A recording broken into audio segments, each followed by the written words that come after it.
Sadyang mahiwaga ang mundo.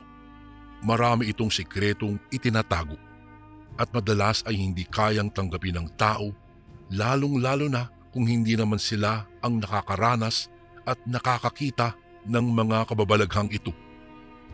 Papaano kung sasabihin kong totoo ang aswang? Maniniwala ka ba? O isa ka sa mga taong pinaninindigan ang kawikaang siyang nakakita, siyang maniniwala? Pero ito talaga ay totoo. May mga uri ng nilalang sa mundo na mas higit na malakas kaysa sa tao.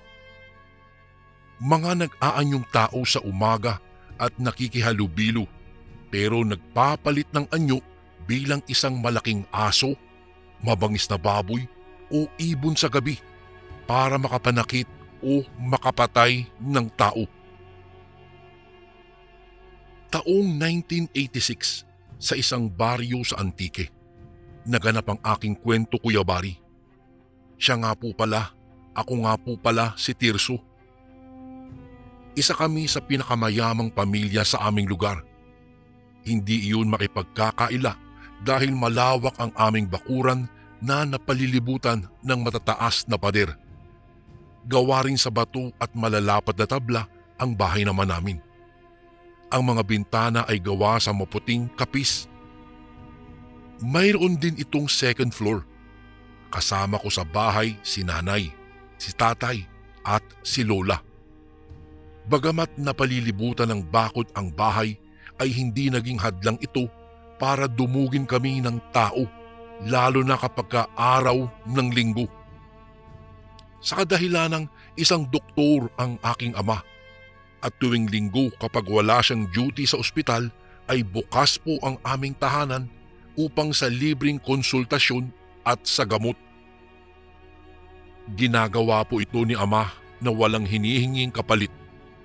Pasasalamat daw ito sa lumikha para sa lahat ng mga blessings na ibinibigay nito sa aming pamilya.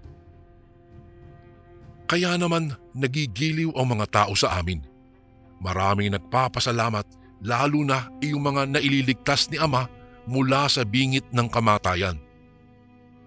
Ganoon din ang pakikisama ng mga tao kay Lola Pasita. Mabait, maalalahanin at matulungin din siya sa kapwa. Siya ang tinatawag na Lola Santa sa aming lugar dahil tuwing sumasapit po ang Pasko o pista ay namimigay siya ng mga regalo sa mga bata. Kung kaya naman maraming nagmamahal po sa Lola. Kaya nga siguro siya binibiyayaan ng may kapal ng patuloy na kalakasan at kasiglahan dahil sa pagiging positibo sa buhay. Matanda na rin po kasi si Lola at may sakit sa puso pang iniinda.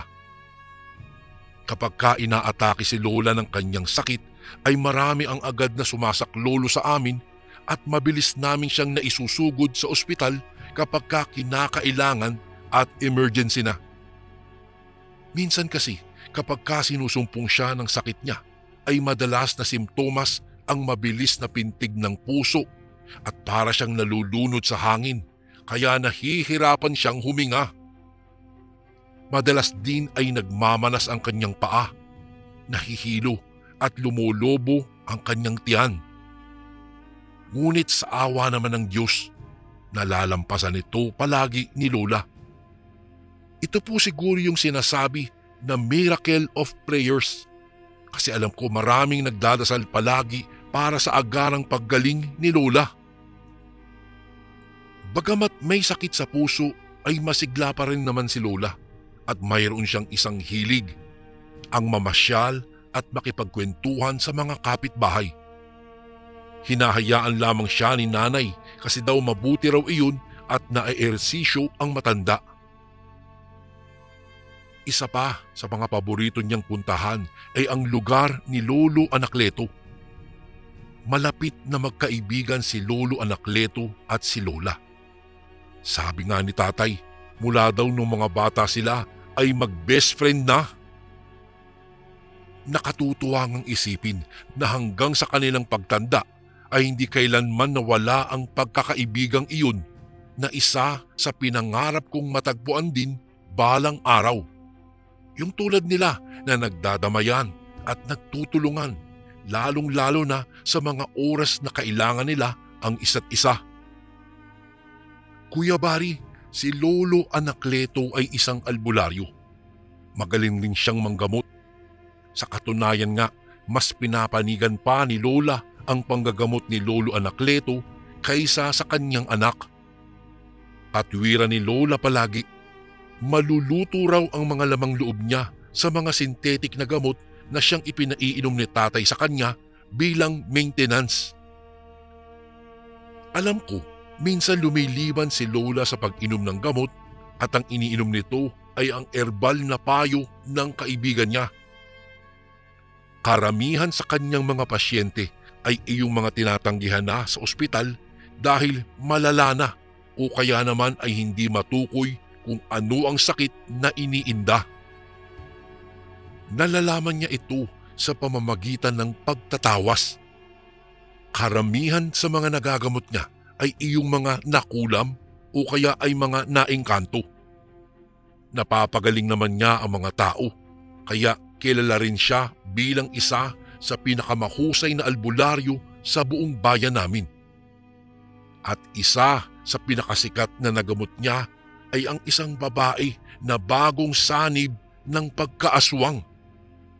Matagal itong naging usap-usapan, hindi lang sa aming baryo kung hindi sa iba pang lugar ng Antique. Tuwing buwan ng Disyembre ay ginaganap ang pista sa aming lugar. Naging gawin na nga ni Lola ang maghanda ng pagkain at mga regalo sa araw-araw ng kapistahan. Kaya naman, besperas pa lamang sa gabi ay abala na kaming lahat. Si nanay sa pagluluto kasama ang nagboluntaryong tumulong na kabarangay namin.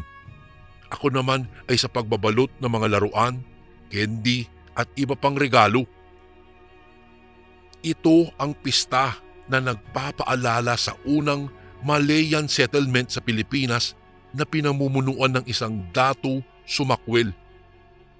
Taon-taon po ay may ginagawang pagsasadula ng di malilimutang kaganapang ito. Kaya naman ang mga Antiqueño, lalong-lalo na ang mga kabarangay namin na nasa malalayong lugar ay bumabalik pa para makiselebra. Marami ring mga dayo at lahat sila ay magiliw na tinatanggap ng aming baryo.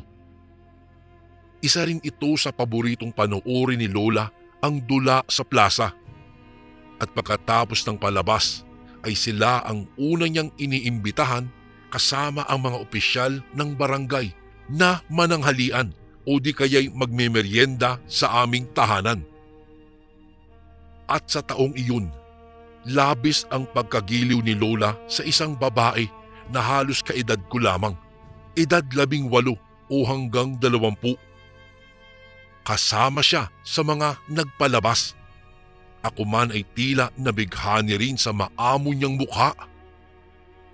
Siya raw ay si Estela. Mahaba ang kanyang buhok na nakalugay.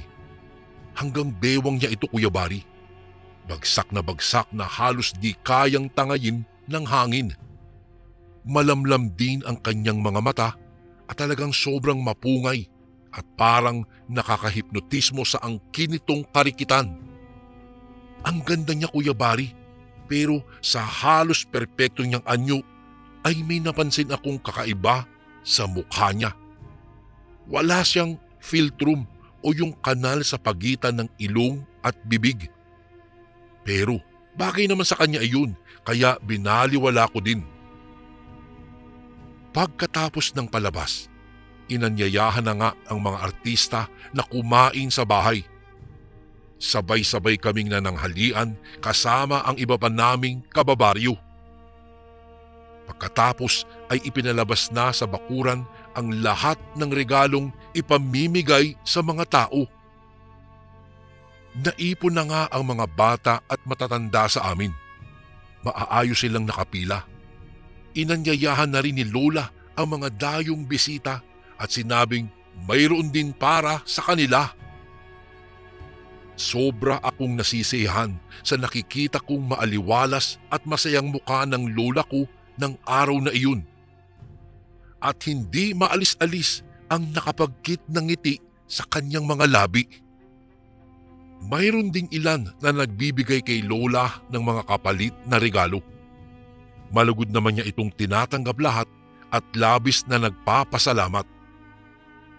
Kabilang dito ang mga manok, kakanin, mga balabal, banig at iba pa.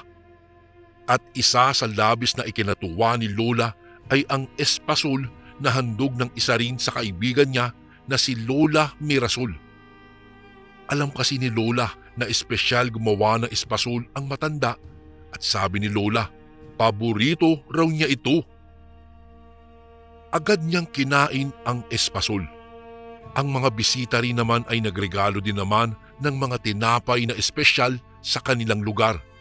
At sinang-ayunan naman ni Lola na totoo nga daw pala na espesyal ang dala ng mga ito dahil napakasarap ng tinapay na inihandog sa kanya. Inubos pa nga iyon ni Lola eh. Natapos ang pista. Pagod na pagod ang lahat.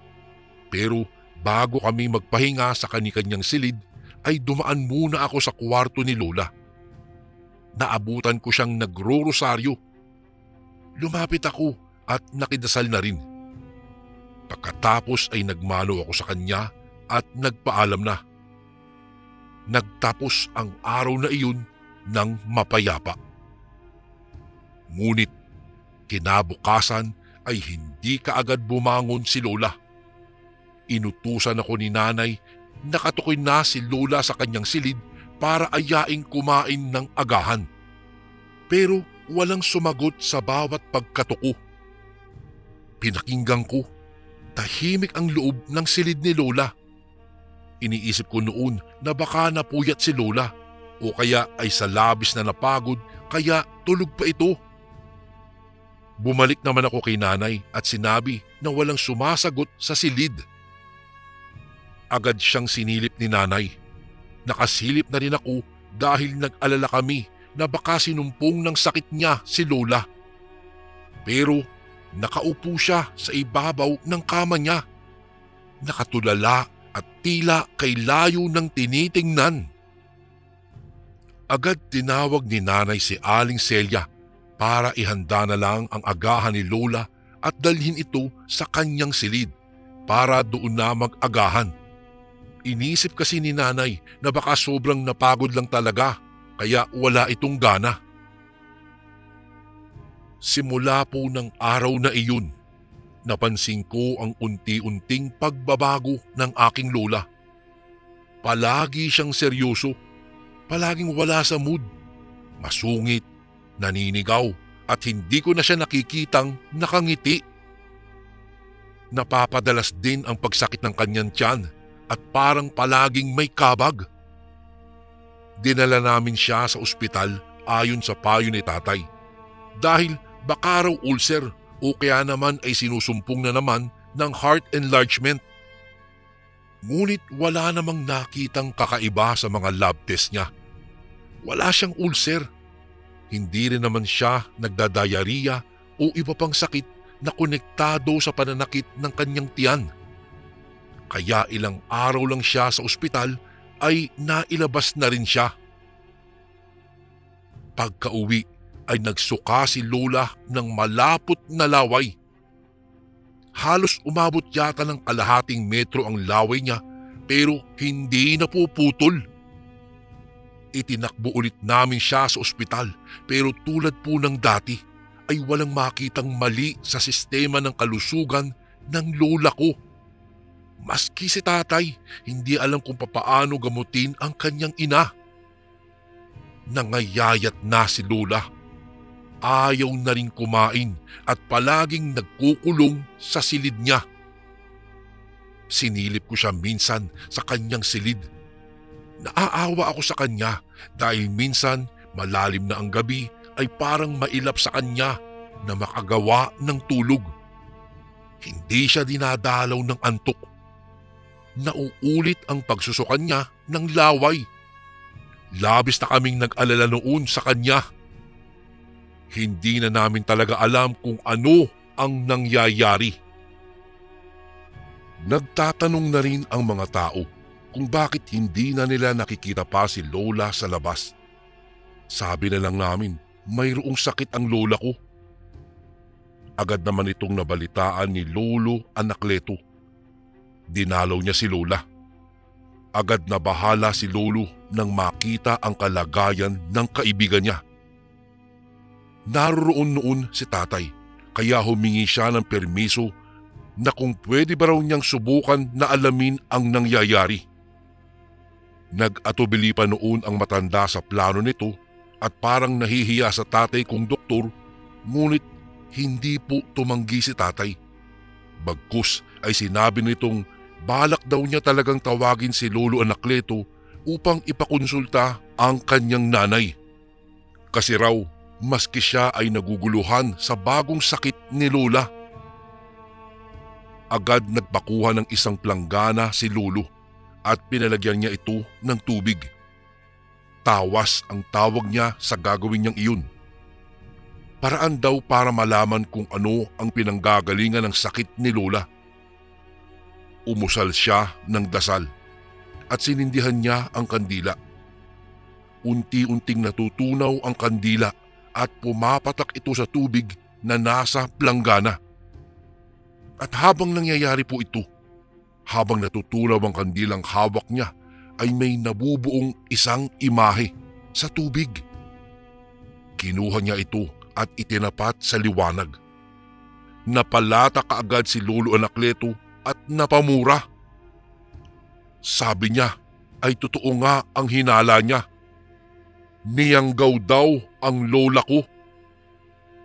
Nakita ko ang pagkunot ng noo ni tatay at parang hindi nauunawaan ang sinabing iyon ng matandang albularyo.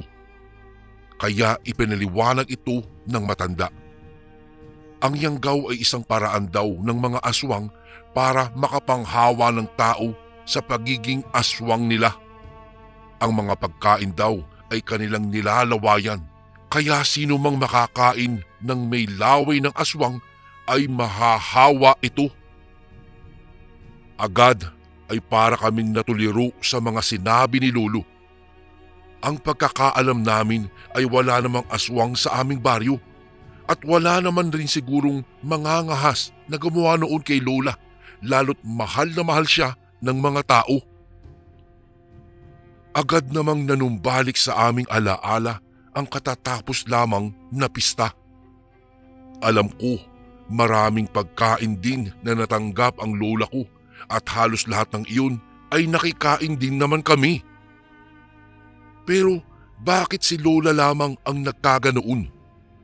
Parang hindi kumbinsido ang tatay ko sa sinasabi ni Lolo Anakleto. Hindi naman kasi siya naniniwala sa mga ganitong kababalaghan, lalong-lalo na sa mga aswang at engkanto. Nabanggit ni Lolo na gusto niyang subukang gamutin si Lola para maagapan daw ang tuluyang pagkahawa nito sa pagiging isang aswang. Pero hindi po pumayag si tatay. Baka daw lalong makasama ito sa kalagayan ni Lola. Dahil doon ay walang nagawa si Lolo Anakleto. Ilang araw ang nagdaan ay lalong lumala si Lola. Malalim na ang kanyang mga mata at mas lalo pa siyang nangayayat. Wala na rin siyang ganang kumain pero biglang tila sumigla kapag kami daladala si nanay ng mga karne mula sa palengke. Ang bango-bango daw. Inaamoy-amoy pa nga niya ito at hindi mapakali sa kusina. Gustong-gusto niya ang dinuguan.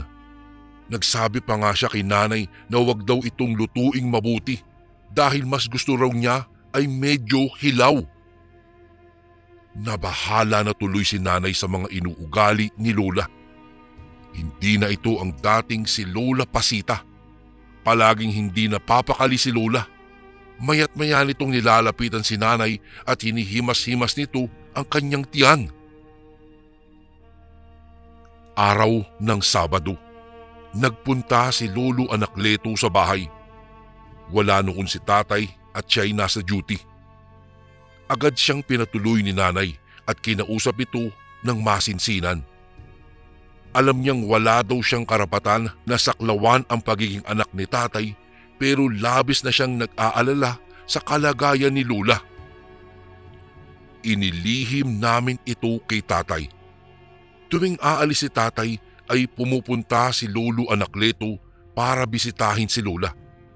Nakikita ko naman silang maayos na nag-uusap.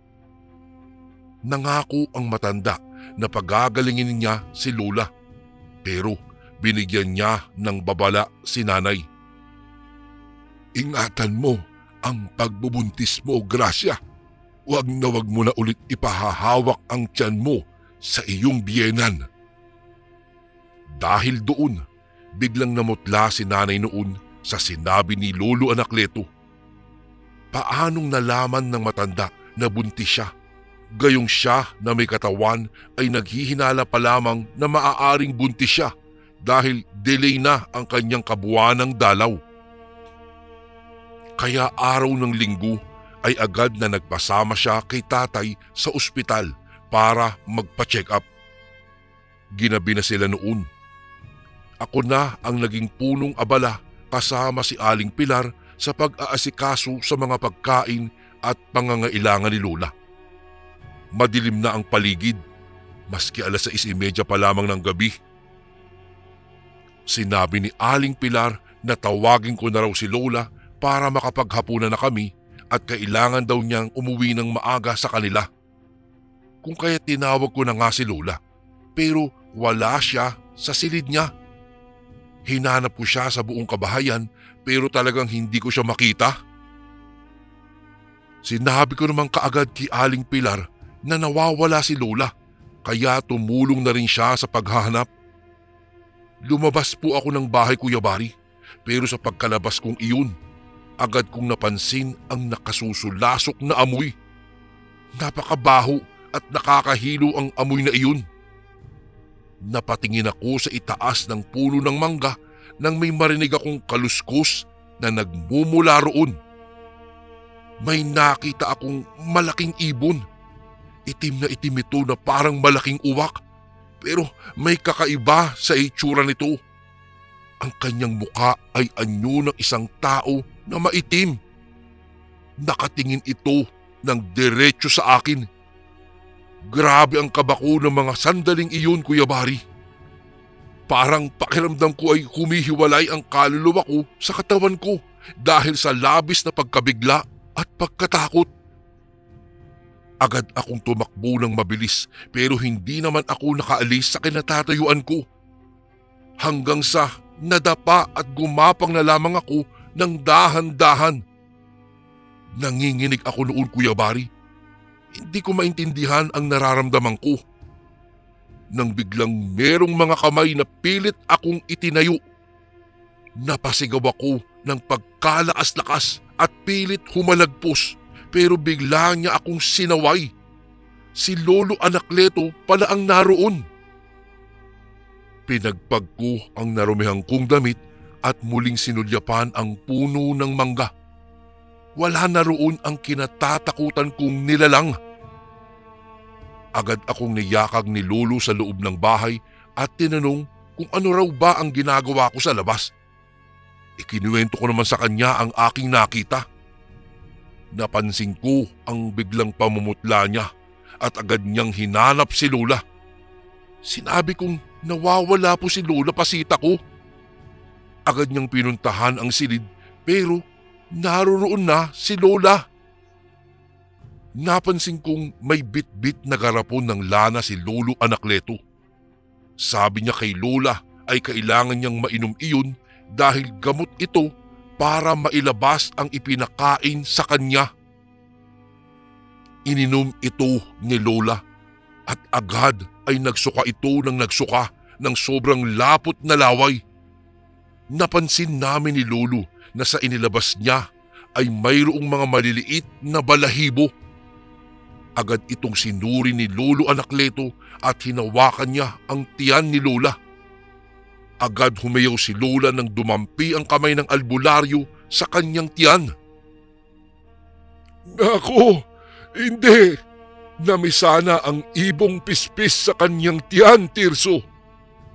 Napamaang ako sa tinurang iyon ng matandang albularyo. Tinanong ko siya kung ano iyon. Iyon ang ibinaon na itlog ng aswang sa tiyan ng lola mo, Tirso. Malamang ay napisa na ito. Kailangan na talaga nating agapan at maialis sa katawan ni Pasita ang ibong iyon dahil kapag ka nabuo ito at nagkaroon na ng pakpak ay tuluyan ng magiging aswang ang lola mo. Mas lalo po akong naguluhan, Kuya Bari, sa sinabi ni Lolo Anakleto. Si Lola ay magiging isang ganap na aswang. Agad kong naalala ang nakita kong nilalang sa puno ng mangga. Sinabi ko iyon kay Lolo at biglang napamura ang matanda. Oras na raw para kalabanin namin ang sumpa ng pagiging aswang. Agad umiyak si Lola nang marinig ang sinabi ng matalik niyang kaibigan. Ayaw daw niyang maging aswang at labis-labis ang pakiusap nito kay Lolo Anakleto na pagalingin siya. Nakiusap siyang itali siya nito agad-agad dahil hindi na raw niya alam kung kaya pa niyang kontrolin ang kanyang sarili para hindi makapanakit ng tao, lalong-lalo na ng mga mahal niya sa buhay. Gulong-gulo man ako. Itinali namin si Lola Pasita at ito ang naabutan nila nanay at tatay. Labis silang nagulat sa nakita. Agad namang nagsalubong ang mga kilay ni Ama. Halatang ayaw niya ang kanyang nakikita. Nilapitan niya kaagad si Lola at kinalagan ito. Ngunit ayaw ni Lola. Nakikiusap siya. Nang malapit ng makalagan ay biglang sumuka na naman siya at tila nahihirapang huminga. Nag-alala kami pero si Lolo Anakleto ay hindi na rin nagpaawat. Ang sabi ay layuan daw namin si Lola. Ayaw daw niyang mapahamak ang kaibigan at ipaglalaban niya ito sa sumpa ng aswang. Binulyawan naman siya ni tatay at nakiusap na lumayas na dahil ayaw daw niyang makasakit ng tao. Ngunit humindi ang albularyo. Kailangan raw niyang talagang iligtas ang abuela ko. At hindi siya papaawat dahil nauubusan na raw kami ng oras. Ang ibong pispisat niya ni Lola ay unti-unti na raw nabubuo. Hindi na namin mapipigilan ang pagiging aswang nito kung wala pa siyang gagawing paraan. Biglang nagsalita si Lola. Hayaan daw namin si Lolo Anakleto sa mga gagawin nito at pilit niyang pinababalik ang tali sa kanyang katawan dahil kanina pa raw siya takam na takam sa sanggol na nasa sinapupunan ni nanay. Agad namang itinali ni Lolo Anakleto si Lola na noon ay unti-unti nang umiiba ang itsura. Nangitim na ang paligid ng kanyang mga mata at tumatalim-talim na rin ang kanyang mga titig. Hindi nakapagsalita si tatay sa kanyang mga nasaksihan. Inilabas ni Lolo Anakleto ang kanyang mutya at isinuot ito sa liig ni Lola. Agad, Kuya Bari, ay kumalat sa buong baryo ang sakit ni Lola dahil ang katulong namin ay ipinamalita pala ito. Napuno ng tao ang aming bakuran. Pinamunuan sila ng kapitan namin at mga tanod na siyang nagpapanatili sa kaayusan ng grupo. Dumungaw kami sa bintana ni tatay at nakita na nga namin sila na kumakaway pa. Ang sabi nila ay handa daw silang mag-alay ng dasal para sa ikagagaling ni Lola Pasita. Magbabantay daw sila sa amin at hinding-hindi daw iiwan si Lola bilang pagtanaw ng utang na loob sa lahat ng kabaitan nito na nagawa para sa kanila. Natuwa si Lolo Anakleto dahil isa raw sa pinakamabisang gamot sa Yanggaw ay ang pagdarasal. Muli, pinainom ng lana ang matanda at sinimulan niyang dasalan ang aking lola. Nagwawala na siya sa pananakit ng tiyan. Para siyang isang asong ulol na naglalaway at umaatungal. At sa muling pag-inom ng langis ay ang huling pagsuka naman ni Lola. Lumabas mula sa kanyang bibig ang isang inakay ng ibong pispis. Napahit-hit ng sigarilyo si Lolo Anakleto nang makita iyon. Agad niya itong hinataw ng bitbit na tubo hanggang sa nawala na ito ng buhay dahil sa pagkakadurog. Agad niyang iniutos sa isa sa mga babae naming kababaryo na linisan at bihisan na si Lola dahil magaling na ito. Pagkaraan ng ilang sandali, bumaba si Lolo Anakleto at kinausap ang mga tao. Ako naman ay nakiusyoso at dumungaw sa bintana sa itaas. Nakiusap siya na mag-ingat daw ang lahat dahil tiyak niyang mayroong aswang na umaaligid-aligid sa aming baryo at hangad nito ang maminsala at manghawa. Kaya pinagsabihan niya kami na wag nang tatanggap ng pagkain mula sa hindi kakilalang tao, lalong-lalo na ang mga tinapay o kakanin dahil sa ganoong pagkain daw madaling ihalo ang laway ng aswang. Sa pagkakasabing iyon ni Lolo Anakleto ay isang sigaw ang narinig namin mula sa malayo. Kinilabutan ako ng sobra dahil muli ay napansin ko ang isang pamilyar na nilalang na nasa puno ng mangga na parang nagmamasid sa tao. Agad akong sumigaw na may aswang sa puno. Lumipad ang malaking ibon na iyon nang mapansing nasa kanya na ang atensyon ng mga tao. Hinabol ng mga tanod at ilang kalalakihan ang nilalang na iyon, ngunit hindi na nila naabutan at bigla na lamang daw nawala sa kanilang paningin. Doon ko napagtanto na hindi si Lola ang nakita kong aswang na nasa puno. Malamang ay nagmamasid ito at binabantayan lamang si Lola. Magmula noon, kapag may pista sa amin ay hindi na kami nag-iimbita pa ng mga dayo. Si Lola ay nagdadala na lamang ng mga pangmeryenda sa bisita ng barangay at doon na lang nila pinagsasaluhan ang bigay nito. Wala na ring nagbibigay ng pagkain kay Lola. Mga halamang namumulaklak at mga hayop na buhay na lamang ang kanilang ibinibigay bilang tulong sa mga lulutuing handa para sa pista. Lumipas ang maraming taon. Sa ngayon po, Kuya Bari, wala na po si Lola. Dahil sa nangyari sa kanya noon ay nagsaliksik ako tungkol sa mga uri ng aswang at kung ano ang kakayahan nila at kung papaano sila nakikilala. Dahil sa paulit-ulit na pagbabagong anyo ng isang aswang ay nagkakaroon pala ito ng pagbabago sa mismong katawan. Hindi kayang dalhin ng hangin ang buhok nito. Ang aswang ay walang filtrum, palaging seryoso at hindi makatingin ng diretsyo. Isa lamang yan sa mga natatandaan kong may ganoong katangian noon. Walang iba kung hindi iyong dayong dalaga sa dula na nagbigay ng espesyal na tinapay kay Lola. Kung alam ko lang iyon noon, hindi sana nagkasakit si Lola at hindi niya naranasan ang sumpa ng pagkahawa. At ito naman po ang ating pangalawang kwento para sa araw na ito.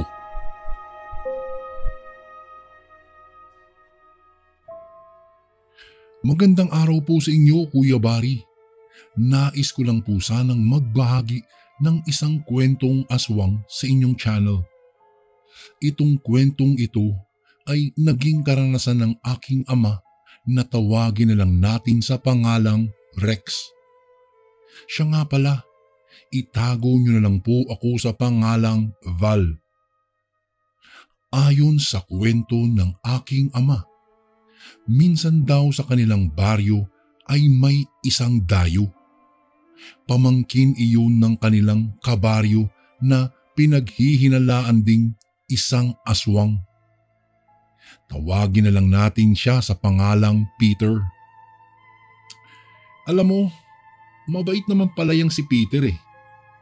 Sabi ni Carding na kaibigan ng aking ama. Papaano mo naman nasabi? Tanong naman ng aking ama. Napangiti si Carding ng mga panahong iyon. Kasi binigyan kasi niya kami kagabi ng dinuguan.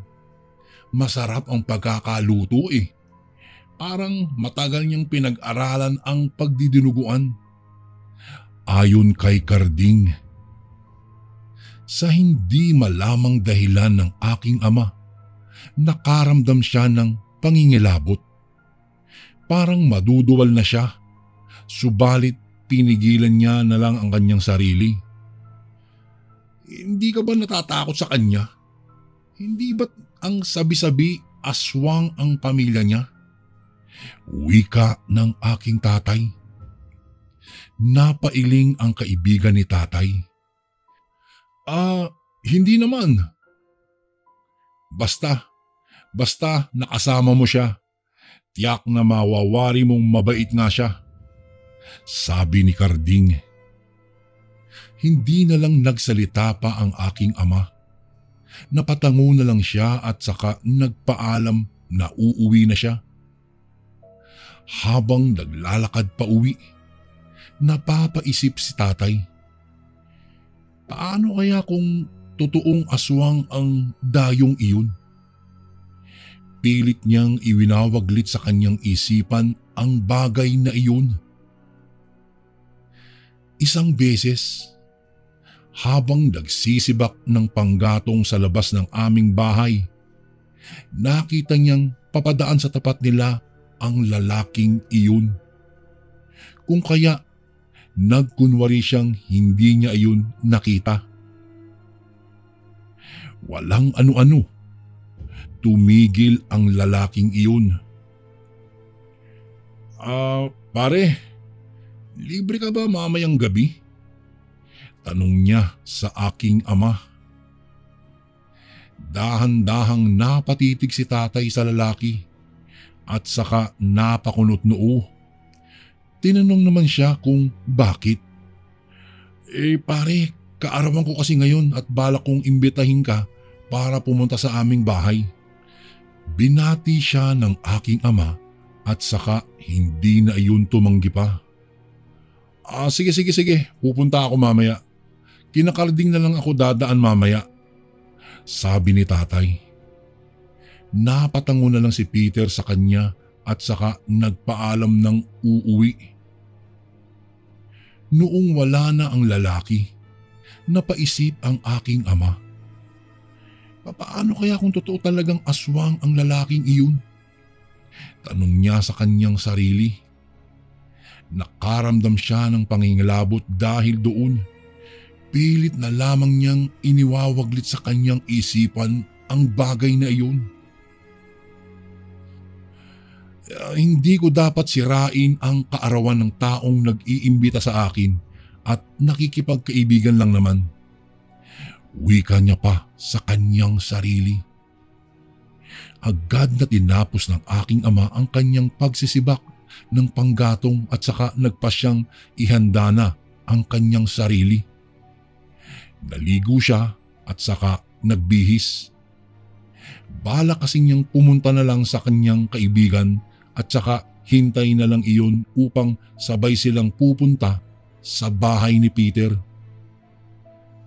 Noong naroon na si tatay sa bahay ni Carding, hinintay niya iyon dahil napagkasunduan nilang mga 4:00 na lang ng hapon aalis at natulog na muna ang aking ama. Noong bandang 4:00 na nang magising si tatay, napailing pa siya noong mawari niyang nakabihis na si Carding ng mga sandaling iyon. Bago sila umalis, pinaalalahanan sila ng ina ni Carding na mag-iingat. Huwag na huwag kayong iinom sa baso ng Peter na iyan. Baka mahawa kayo, sabi niya sa amin. Naku naman inay, huwag naman kayong magsalita ng ganyan. Wala naman pong patunay na aswang sila, hindi ba? Wika naman ni Carding. Napailing ang kanyang ina at saka sinabi pa niyang iba pa rin kung nag-iingat. Napatango na lang silang dalawang magkaibigan at saka nagpaalam ng aalis. Noong naglalakad na sila, napagkwentuhan nila si Peter. Sinabi ni Carding kay tatay na huwag na lamang intindihin pa ang panghuhusga ng ina niya sa dayo. Para sa kanya kasi, hindi raw aswang si Peter. Subalit, lingid sa kaalaman ni Carding, kinakabahan na ang aking ama. Para kasing may kakaibang kutob siya tungkol sa dayo. Paglipas ng ilang minutong paglalakad, nakarating sila sa tapat ng bahay ni Peter.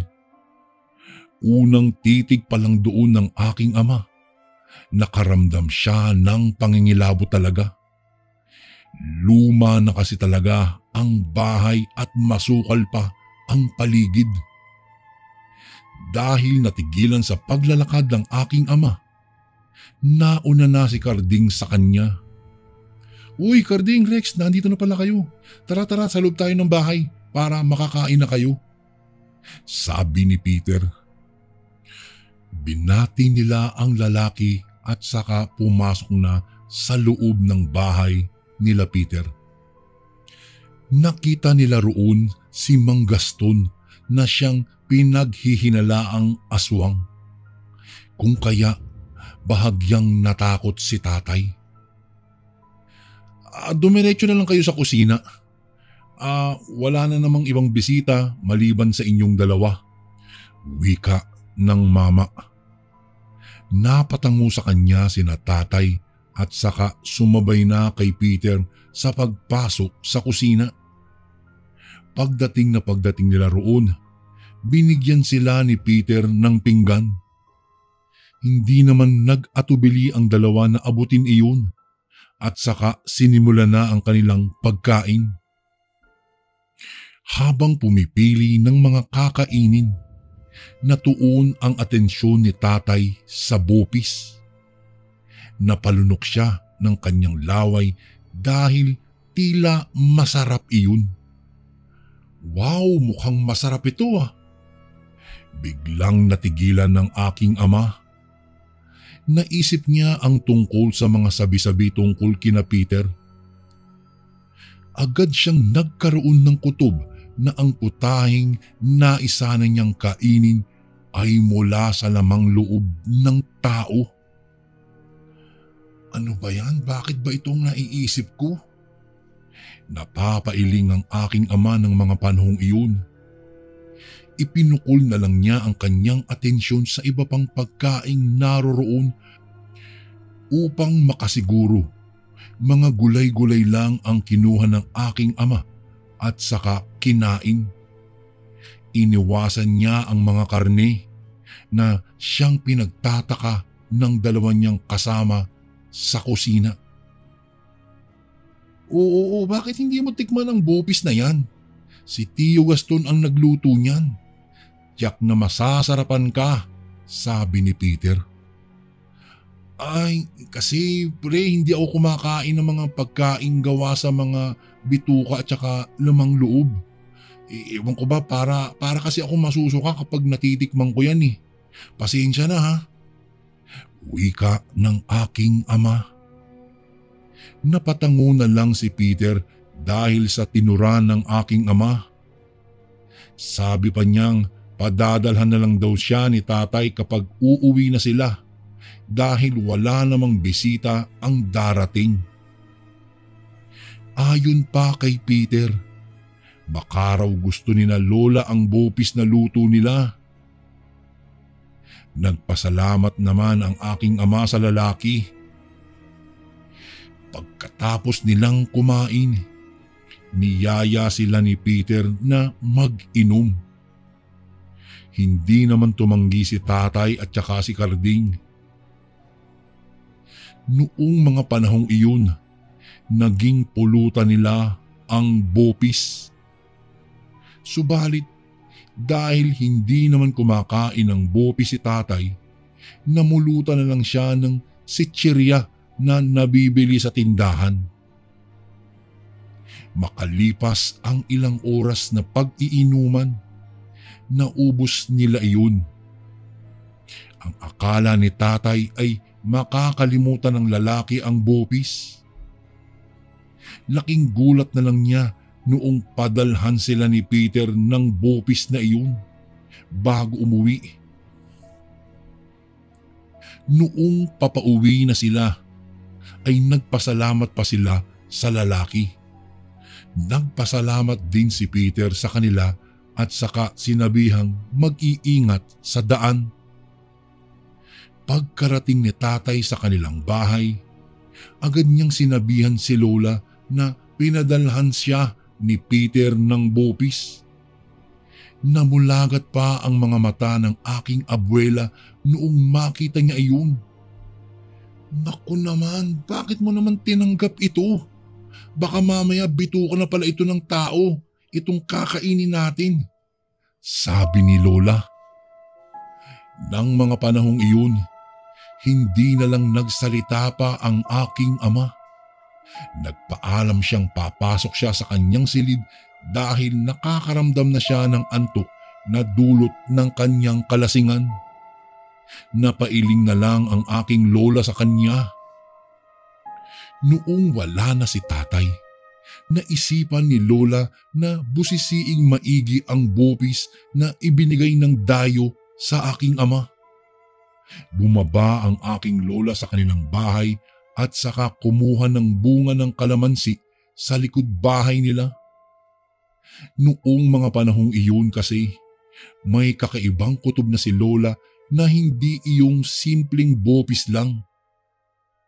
Pagkabalik niya sa loob ng kanilang bahay, agad niyang kinuha ang kutsilyo upang hiwain ang nasabing bunga ng kalamansi.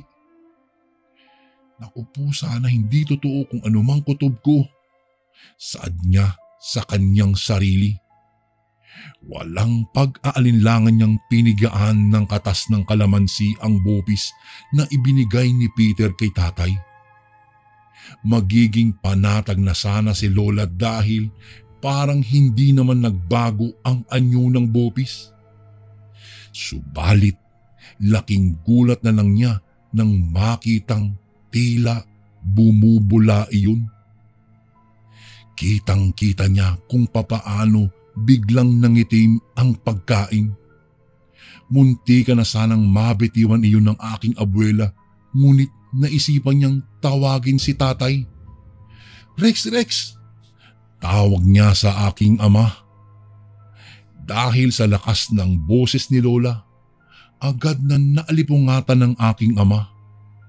Napasapo pa iyon sa kanyang ulo dahil sobrang sakit noon. Agad na sinabi ni Lola ang tungkol sa bopis. Dahil doon, agad na bumangon si tatay at saka sumama kay Lola patungo sa kusina. Rex, tingnan mo ito. Inilapit ni Lola kay tatay ang bopis at agad na napaduwal ang aking ama. Dahil sobrang baho raw kasi iyon at parang nabubulok na laman. Tiningnan iyon ng aking ama at laking gulat na lang niya nang naging iba ang itsura ng bopis na dinala niya. Sinabi ni Lola na pinigaan niya iyon ng katas ng kalamansi, kung kaya napailing na lang ang aking ama. Sus Mariosep, aswang nga sila. Bulalas niya sa aking abuela. Noong mga panahong iyon, biglang naduwal si tatay. Nandiri raw siya at parang balak niyang isuka ang lahat ng kinain niya kina Peter. Agad namang dinala si tatay ng aking abuela sa isang kakilala nilang manggagamot. Mabuti raw ay naagapan nila si tatay. Dahil kaunting oras na lang daw ay malapit na raw siyang mayanggaw. Ayon sa aking ama, mayroon daw parang mga dinikdik na dahon at ito'y inilagay sa tubig at may ibinulong daw ang albularyo doon sa kanya at ipinainom ang tubig. Maya-maya'y isinuka lahat ng aking ama ang lahat ng kanyang nakain mula sa bahay nila Mang Gaston. At ayon din sa manggagamot, kumpirmadong aswang nga daw ang pamilya nila Peter. Magmula po noon, umiwas na si tatay sa dayong iyon. Hindi rin daw nagtagal sa lugar nila iyon dahil bumalik din daw kaagad sa kanilang lugar at isinama na niya si Mang Gaston. Magmula po noon, Kuya Bari, ay naging aral na sa amin ang karanasang ito na minsang muntik na kaming mayanggaw dahil sa bopis ng dayo. Hanggang dito na lang po ang aking kwento, Kuya Bari. Maraming salamat po. Gumagalang, Rex. At ito naman po ang ating pangatlong kwento. Mapagpalang araw po sa inyo, Kuya Bari. Tawagin niyo na lang po ako sa pangalang Leo. Nakatira po dito sa isang bayan sa Bohol. Nais ko lang pong ibahagi sa inyo ang aking karanasan nang minsan na kaming mapadpad sa tinatawag ng karamihang kuta ng mga aswang. Nangyari itong karanasan kong ito dekada 70 at noong mga panahong iyon ay kasalukuyang kaming nagpaplano ng aking pinsan na si Istong. Istong, bukas na bukas aakyat tayo ng bundok para mangaso nang sa ganoon ay may maibenta tayo tsaka para may pangulam na rin tayo. Anya ko sa aking pinsan. O sige insan, daanan mo na lang ako sa bahay bukas ng umaga. Tugon nito sa akin. Kinabukasan niya ay agad ko nang inihanda ang aming magagamit sa pangangaso. Habang nag-aayos ako ng gamit ay iniisip ko na kung saang bundok kami pupunta at kung saan kami maraming mahuhuli. Noong matapos na nga ako sa pag-aayos ay agad na akong lumakad patungo sa bahay nila Istong. Sakto naman ang dating ko kasi nakahanda na rin itong si Istong sa kanyang mga gagamitin. Insan, tara na, baka abutin tayo ng gabi sa bundok. Tawag ko sa kanya. Teka lang insan, saan bundok pala tayo aakyat ngayon? Tanong nito sa akin. Basta sumunod ka lang sa akin mamaya. Tugon ko dito. Ang hindi alam ng pinsan ko na ang pupuntahan naming bundok ay ang pinagbabawal ng karamihang akyatin. Sabi-sabi kasi ng mga matatanda na marami na raw nawawalang tao sa bundok na iyon at marami ring umanong nakatirang aswang. Ngunit hindi naman ako naniniwala sa mga sabi-sabi kaya naisipan kong akyatin ang bundok na iyon. At ayun nga Kuya Bari, nagsimula na ang aming pag-akyat doon sa bundok na iyon. Ilang oras na rin ang aming nilakad, makarating lang sa bundok na pinagbabawal akyatin. Noong makarating na kami sa bukana ng bundok, ay may sumalubong sa aming mga kalalakihan. Saan kayo pupunta? Tanong ng lalaki sa amin. Mga pre, mga ngaso lang ho kami. Tugon ko sa tanong ng lalaki sa amin. Naku, kung may bala kayo rito, mas mabuti pang umuwi na lang kayo kesa naman sa hindi na kayo makauwi pa ng buhay sa mga pamilya nyo. Wika ng isang lalaki sa amin. Ganun ba? Teka, ano bang meron ho sa bundok na yan at ayaw nyo kaming paakyatin? Mga ngaso lang naman ho kami pagkat wala kaming mauulam sa aming bahay. Agad namang nagtanong itong si Istong nang sabay turo sa unahang bundok. Hindi nyo ba alam ang bali-balita? Ang mga gustong mangaso dyan ay hindi na nakakababa pa ng buhay. Bigla-bigla na lang nawawala't hindi na nakakauwi sa kani-kanilang mga pamilya. Tugon ng lalaki kay Istong. Ganun po ba? Naku, insan, humanap lang tayo ng ibang bundok. Marami pa naman siguro tayong mahuhuli sa mga karatig bundok eh. Sambit sa akin ni Istong. Sige Istong, basta sumunod ka lang sa akin ha. Baka maligaw tayo eh. Anya ko kay Istong. Habang naglalakad kami ay naisipan kong umikot ng daanan sapagkat hindi naman nag-iikot ang mga nakabantay sa bukana. Noong makalayo na nga kami ay agad naman akong lumiko ng daanan upang makaakyat na kami sa bundok. Habang paakyat na kami ay may nakita na agad kaming mga maliliit na baboy ramo. Hoy insan, Istong, huwag ka munang manghuli dito ha. Baka kasi marinig tayo ng mga bantay. Lumayo muna tayo doon sa medyo malayo-layo para hindi tayo makita. Sambit ko sa kanya.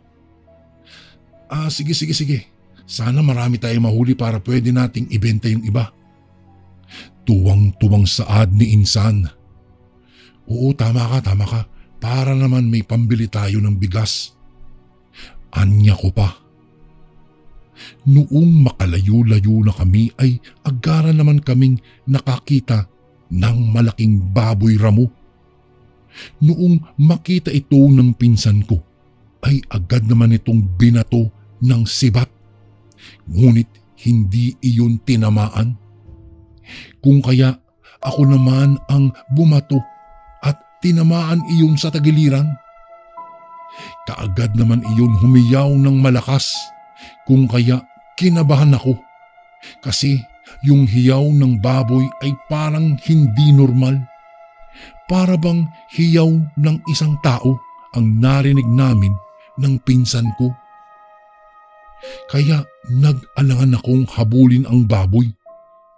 Ngunit ang pinsang kong si Istong ay kumaripas agad ng takbo patungo sa tinamaang baboy ramo. Kaya agad naman akong napasunod sa kanya. Istong, teka lang. Tawag ko kay Istong. Hindi naman ako pinansin ng pinsan ko at tuloy-tuloy lang ito sa paghabol sa baboy. Kakahabol namin ay hindi na namin namalayang nakarating na pala kami sa isang baryo.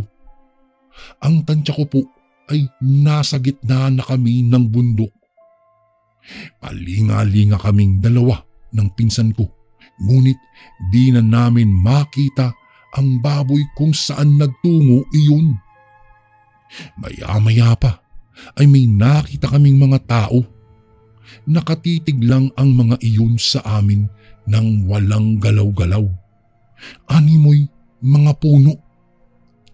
Dahil sa diretso lang ang mga tayo ng tao, kaya't kami nagulat nang bigla na lang may nagsalita sa likuran namin. Anong ginagawa niyo dito sa aming baryo? Tanong ng isang lalaki. Mawalang galang na po. Nangangaso lang po kami. Sagot ko sa lalaki. Ganun ba? Alam niyo ba kung anong lugar ang napasukan niyo? Garadgal na tanong nito sa amin. Umiling naman ako at nagtanong ng, pasensya na po, bakit po ba? Anong lugar po ba itong napasukan namin? Maya-maya pa ay di na namin namalayan na napaikutan na pala kami ng mga tao at ang sasama ng mga titig nito sa amin. Habang kami namang dalawa ni Istong ay nanginginig na sa takot, naisipan ko naman na gumawa ng dahilan upang mawala ang atensyon ng mga tao sa amin. Naisip ko bigla na may hinahabol nga pala kaming baboy ramo Kaya agad naman akong nagsabi ng, mawalang galang po ulit.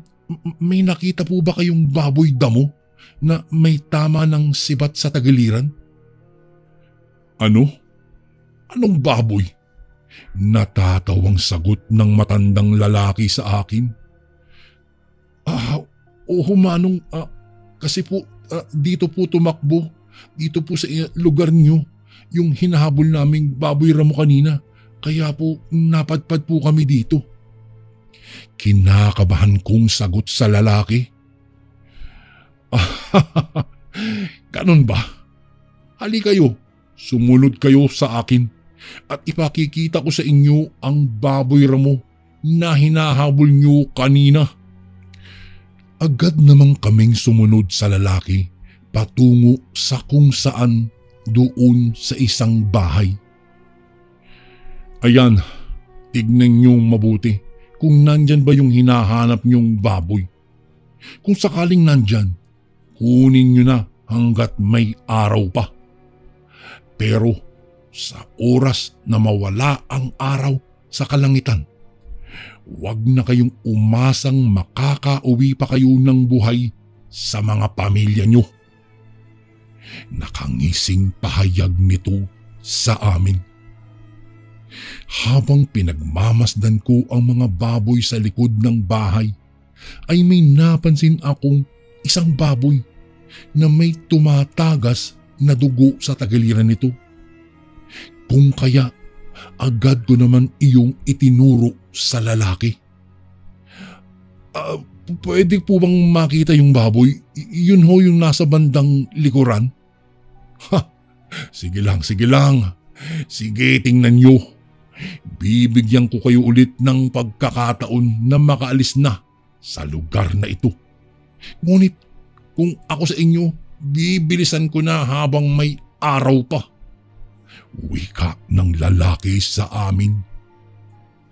Nang tumingala ako sa langit, ay nakita kong mag-aalas 4 na pala ng hapon iyon. Kung kaya, agad ko namang sinabi ito sa aking pinsan. Stong, lapitan mo na yung baboy na may dugo dun sa tagiliran. Kunin na natin para makaalis na tayo dito sa lugar na ito. Habang kinukuha ni Stong ang baboy, ay nahirapan ito dahil sa laki ng baboy at sa lakas nito, kaya tinulungan ko na agad si Stong. Noong nakuha na namin ang baboy, ay agad naman akong kumuha ng kahoy upang isabit ang baboy sapagkat hindi ito kayang buhating mag-isa. Habang buhat-buhat namin ang baboy, ay agaran na kaming nagpaalam sa lalaki. Manong, maraming salamat po. Aalis na po kami. Pagpapaalam ko sa lalaki.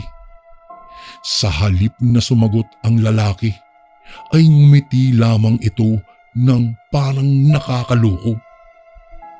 Habang naglalakad na kami ng pinsan ko, ay pinakikiramdaman ko ang paligid kung may nakasunod ba sa amin. Stong, sandali lang, magpahinga muna tayo. Ang bigat nitong baboy na to. Pero alam mo, ang swerte natin dahil nakakuha tayo ng ganitong kalaking baboy. Wika ko pa sa pinsan ko. Habang nagpapahinga kami, ay napansin kong bakit parang ang bilis ng oras. At bigla kong naalala ang sinabi sa amin ng lalaki. Kung kaya agad ko namang sinabi ito kay Stong na, Stong, alam mo ba, napapansin kong parang ang bilis ng oras. Tingnan mo malapit nang magdilim. Tara na. Dapat talaga ay makalabas na tayo sa lugar na ito bago pa dumilim. Teka, Insan. Insan Leo, nakita mo ba yung itsura nila kanina? Tanong sa akin ni Stong. Napaisip naman ako kung bakit niya naitanong iyon sa akin. Stong, iwanan na natin itong baboy. Hindi na tayo aabot sa ibaba pag dinala pa natin ito. Wika ko sa kanya. Ha? Ano? Bakit? Sayang naman to, tingnan mo, malaki pa naman itong nahuli natin. Panghihinayang na wika nito sa akin. Ay naku Istong, mamili ka. Iiwanan natin to o pareho tayong dalawang mamamatay dito sa bundok na ito. Kinakabahan kong sambit. Batid ko kasing tututuhanin ng lalaki ang sinabi niya kanina na hindi kami makalalabas ng buhay sa oras na abutan kami ng dilim. Pagkababa namin sa baboy ay agad kaming kumaripas na ng takbo pababa. Hindi na namin alintana ang mga tumutusok ng nakausling mga bato sa aming mga paa. Ang mahalaga ay makalabas kami ng buhay sa bundok na ito. Habang tumatakbo kami ay napansin kong may humahabol na sa aming 3 aso. Naku Istong, tingnan mo. Istong, bilisan mo na ang pagtakbo mo. Hinahabol tayo. Nagtataka kasi ako dahil hindi na sumasagot ang pinsan ko sa akin. Noong lingunin ko ito ay nakita kong wala na siya sa likuran ko. Kaya mas binilisan ko pa ang aking pagtakbo. Kahit ramdam ko na ang mga sugat ko sa aking paa, ay patuloy lang ako sa aking pagtakbo. Nang makarating na ako sa ibaba, ay agad akong tumakbo patungo sa mga nagbabantay sa lugar. Nang makita ko ang mga lalaki, ay agad akong humingi ng tulong sa kanila at sinabi ko ang nangyari sa amin ng pinsan ko. Naku naman, kayo talaga. Di ba't pinagsabihan ko na kayo na huwag kayong mangaso sa bundok na ito? Ngayon, nakita nyo na ang hinahanap nyo. Nasaan yung isa mong kasama? Tanong ng lalaki sa akin. Akmang sasagot na sana ako nang bigla kong naramdamang may kumakaripas ng takbo pababa at nagsisisigaw ng tulong. Noong lingunin ko iyon ay ang pinsan ko pala. Kaya naman napaluha na lamang ako sa pag-aakalang nakuha na ito ng mga aswang. Pagkalapit niya ay agaran niyang sinabi sa akin na natalisod pala siya, kung kaya gumulong siya sa bangin. At ayon pa sa aking pinsan, ay mabuti na lang ay natalisod siya, dahil kung hindi ay muntika na daw siyang sakmalin noong 3 aso. Tanging yung kanyang pagkatisod ang nagligtas sa kanya, kaya't mabilis siyang gumulong pababa at nakawala sa bingit ng kamatayan. Halos tulala kaming dalawa nang makauwi na kami sa aming bahay. Hindi namin alam kung ano ang nangyari doon sa taas ng bundok, at lahat ng nakita namin ay hindi na namin malilimutan pa, lalong-lalo na ang mga itsura ng mga taong nakasalamuhan namin doon sa taas ng bundok. Magpasa hanggang ngayon, Kuya Bari, ay hindi po namin malimutan talagang magpinsan na minsang nabingit ang aming buhay dahil lang sa pangangaso, at hindi namin malilimutan na minsang pumasok kami sa kuta ng mga aswang. Hanggang dito na lang po, Kuya Bari, ang aking kwento. Maraming salamat po. Lubos na gumagalang, Leo. And again, maraming salamat po mga kasundo. Don't forget to subscribe and i-click nyo lang po yung bell na button para updated po kayo sa mga upcoming videos namin na paparating. Maraming salamat po ulit. God bless and ingat po lagi dyan. Ito po si Kuya Bari at ako ang Sundo.